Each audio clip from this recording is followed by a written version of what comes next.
Welcome everybody to part 2 of Sacred Instruments.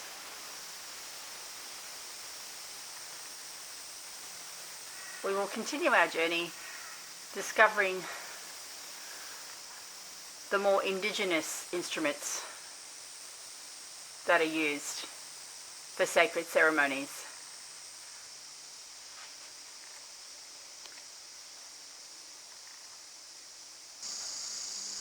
Welcome everybody to part 2 of Sacred Instruments. Now, as you can probably see, I didn't manage to put the photos on top of when I was talking about the particular face and the instruments they used. I apologize for that. It just wasn't doable for me. I did find, I love Google and I love YouTube. They're great tools for me to learn how to do stuff. For me to be able to do it easy, I need to be able to use another editing program to what I'm already to what I'm using, and at the moment that's just not doable for me. So I will put the photos that I have of the instruments I'm going to talk about today at the end of the video, like I did my last one. But before I start, I decided that I would show you the instruments I have that I sometimes use.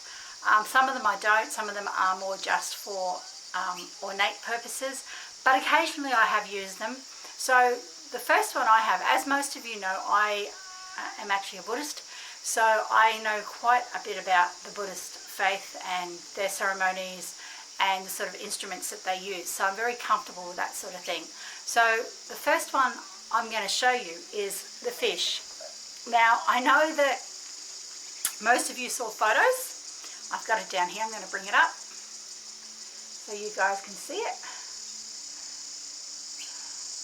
And it's called a fish because of the innate carving. I don't know whether you guys can see that. I'll try to see if I can put it up for you guys to see.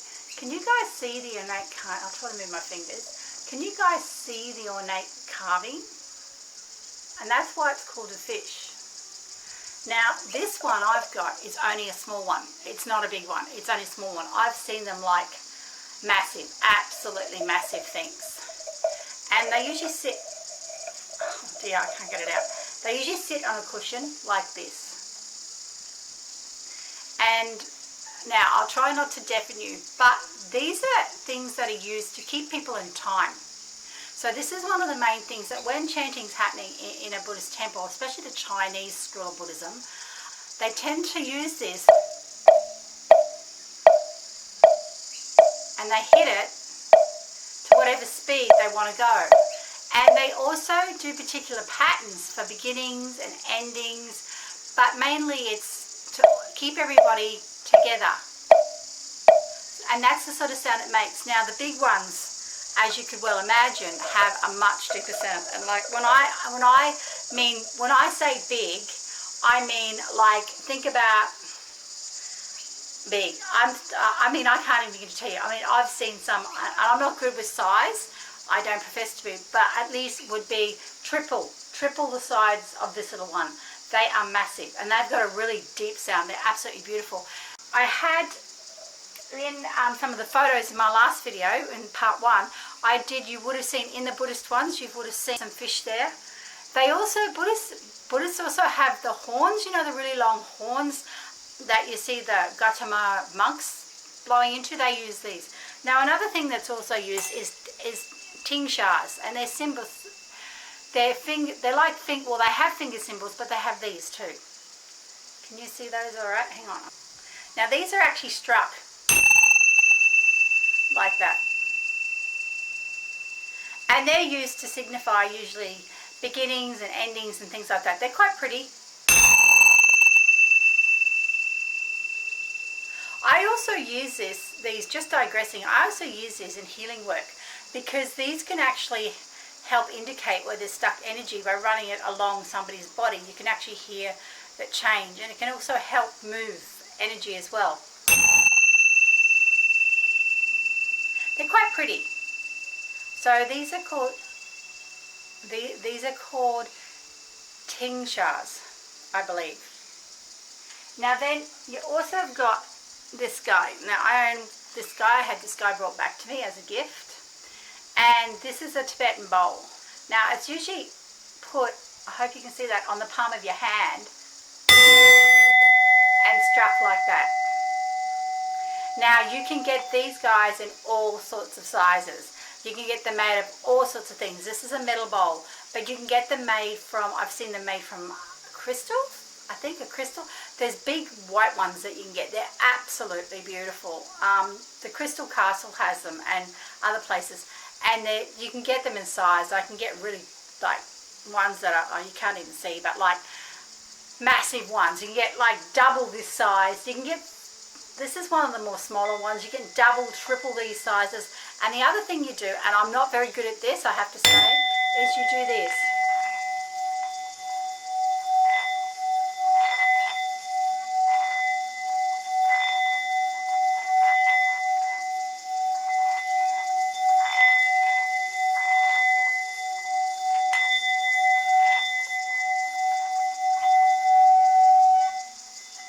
So you can create a vibration by doing that. This is also another really good tool that I use in my healing work for shifting energy as well, because you can run it, hit it and run it along the body, and you can also hear blocks because the vibration changes. It's really quite interesting, and you can use it like this by running it around to help.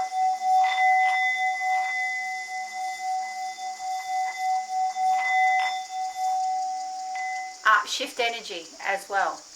Now the other thing that I own, and I made this myself, and I don't know whether I've showed it to you, and it's from it's actually a journeying drum, and it's the Native Americans. They have drums. I made this myself. That's the back of it, and you can see all the lacing. I made every single bit of it. The only thing I didn't make was the hoop, but everything you see on this, and that's a little medicine pouch I have attached to it. I made this myself, and I will put a link to a girl that I made this with. Now this is the front of my drum. Now as you can see, it's I'll try to hang up. It's not round. Mine is actually six-sided. Healing drums are usually round. They're usually round. They're round. This is actually a journeying drum. It's used for meditation and journeying. Shamans use it. It can also be used for medicine work as well. And the hide is deer. You can use different hides on this as well. But yeah, and this is my beater. My original beater broke, so I had to improvise and make another one, and I decided that I would make one that was a bit more sturdier. As you can maybe see, I don't know if you can see, but Zen's also, my greyhounds also decided to have a bit of a chew on this.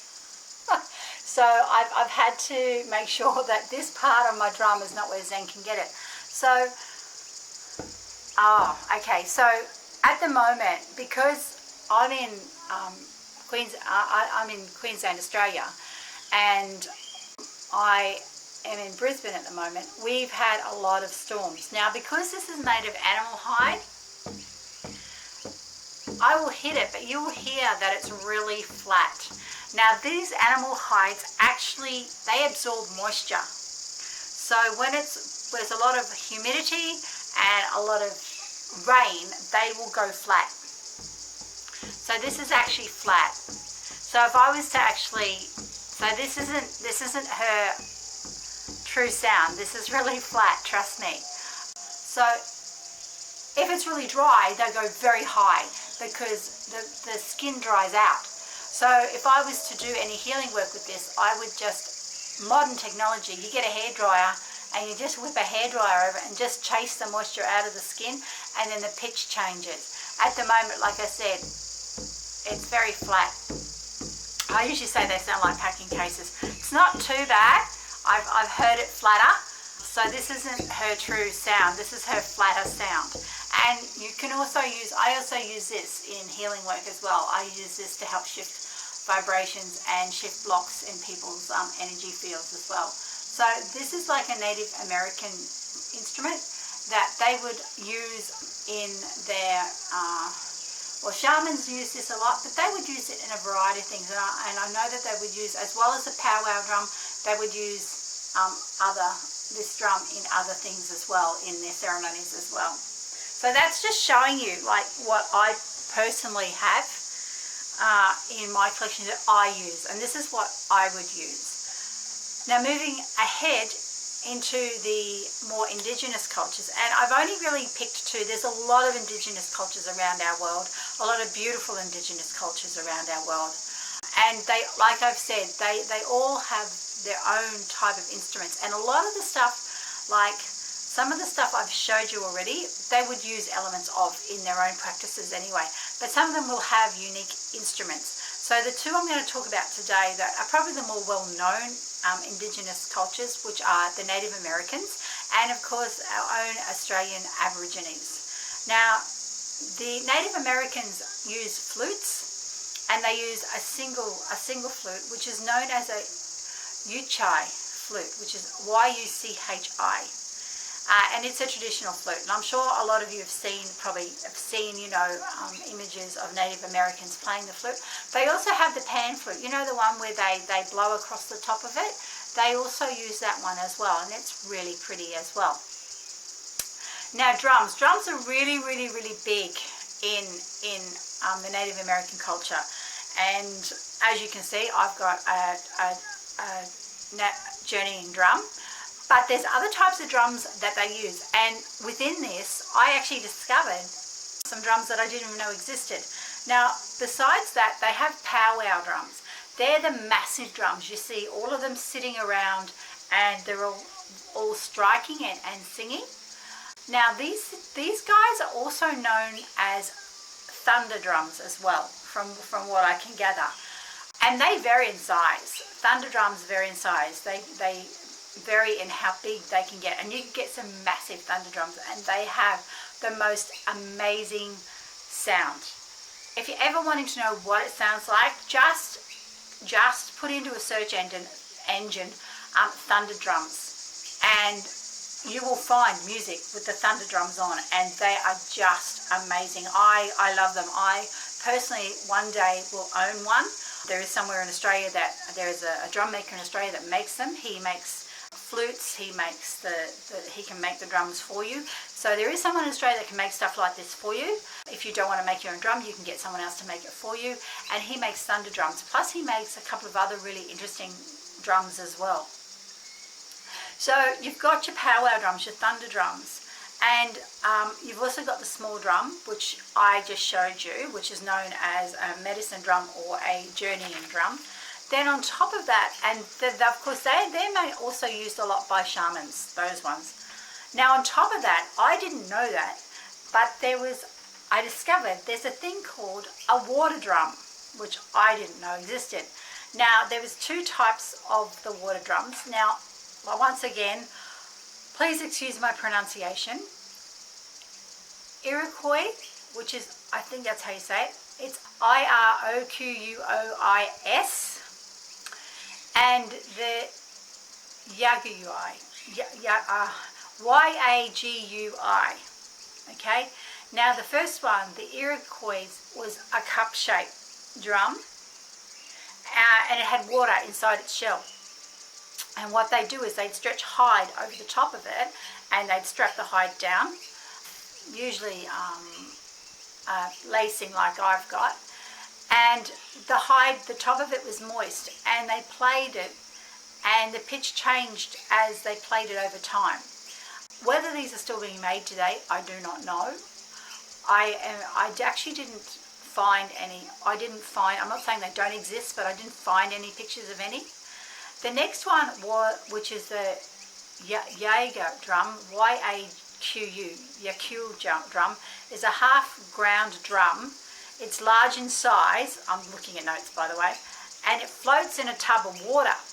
Doesn't seem to have a skin on it, and the outer surface, the gourd, the outer surface, is hit with drumsticks, and the vibrations are amplified by the tub of water that it's in.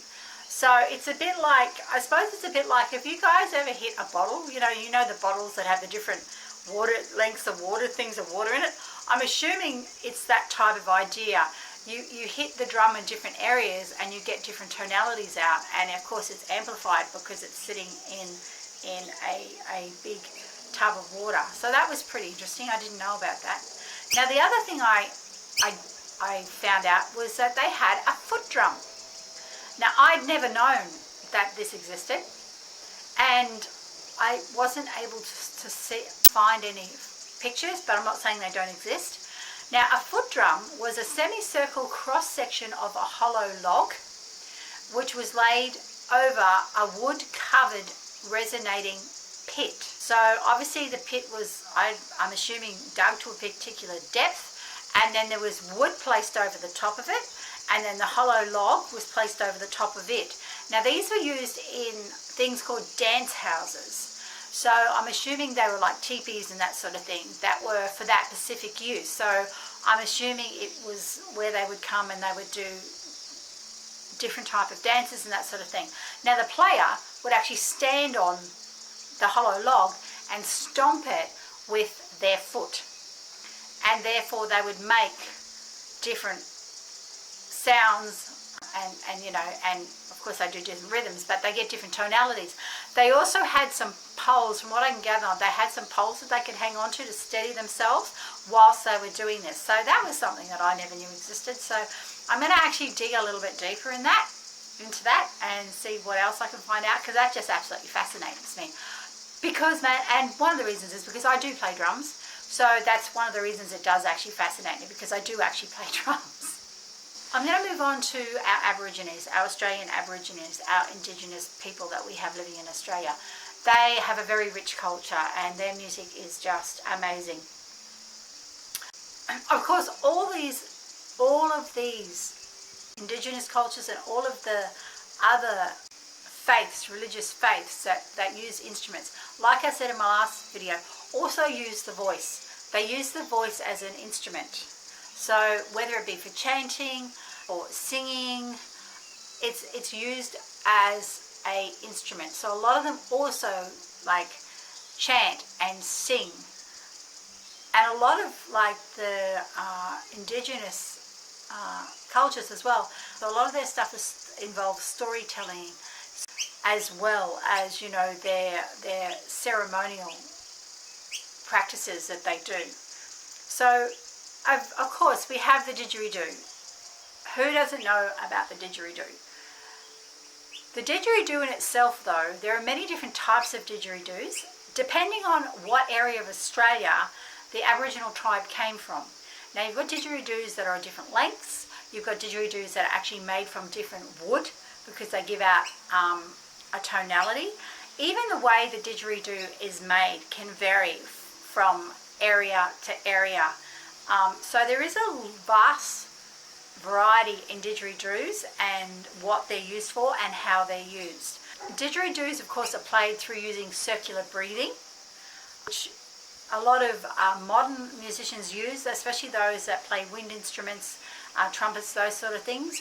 They can use circular breathing for playing as well, and it's a very good technique that they use. But the Aborigines use circular breathing to play the didgeridoos, and I love the sound of the didge. I absolutely love it, and it's just amazing the tonalities and the sounds and the calls that the players can get. Just amaze me. They are just incredible, absolutely awesome. I love it. The didgeridoo is traditionally only played by males, but I do believe in some Aboriginal tribes, and I'm not sure in what regions, in some of them, there are some of them where the women can play. I don't know which ones they are, but I do believe that in some, there are some of them somewhere where the women were permitted to play didgeridoos.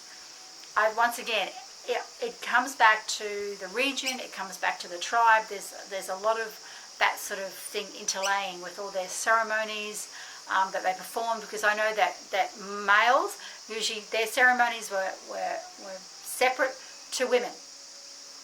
You know, they have men's business and they have women's business, and the two very rarely crossed over. There may have been occasions where they occasionally crossed over, but generally it was always separate. So the other thing that Aborigines use are clap sticks. Now they're held and they're tapped together, and they're to help give rhythm. And they're just an oval sort of stick, and they're always decorated. They're decorated by the region they come from the tribe they belong to. It's a place where their stories are put onto. Same with the didgeridoos. A lot of the family, their tribe's stories are actually painted onto their didgeridoos. So it's a very cultural rich thing that they do. It's very culturally rich, embedded with their own stories and their own history, and it's just absolutely fascinating. It's really amazing stuff when you get into it. So as you can see, there's a huge variety in the way that instruments are used and have been used over the centuries for ceremonies, for sacred ceremonies, for rituals, all sorts of rituals. I mean, you have your Celtics and all the rituals they had. You know, you had your Nordics and all the rituals they had. You know, even back to the Vikings. Like, you know, throughout the ages, they all had their own rituals. They all had their sacred ceremonies. And instruments were very much a part of all of that. From the most, like, very basic instrument to the more intricate type of instrument. You know, so instruments have been used for centuries in sacred ceremonies in one way or another. Whether it be in a simple way or it be in a more complex way, they've all been used. And most of them are made from wood, and they have strings, and those strings a lot of the time would be sometimes animal hair, and other parts of animals were used for strings. I know gut was another thing that could be used as well. And even the way they were made in itself, the process of making these was quite ritualistic in some aspects. The way some of the instruments were made themselves were even ritualistic themselves. So animal hides, you know, skins for the top of drums and things like that, they were also used. And you can even find that instruments were made from Mother Earth. Like you have clay instruments that were made from clay from Mother Earth. So I know you can get what is called a pot drum or a clay drum. I never got to make one, but I believe there is one. So, you know, even Mother Earth herself provides materials to make instruments that people use, you know, for their ceremonies and for their rituals and all those sorts of things. So that's part 2 all wrapped up. It may not be as long as part 1. I hope you've enjoyed part 1 and part 2. Like I said, I will put the photos at the end. Thank you for watching my Sacred Instruments, my 2-part video. I really appreciate you watching it. Please like these videos, give them a thumbs up, and don't forget to comment as well. You know, if you guys have any other information about that, or you know of anything, or you just want to add something, feel free to leave comments, because I like reading comments. It's really good. It's a great way of us connecting.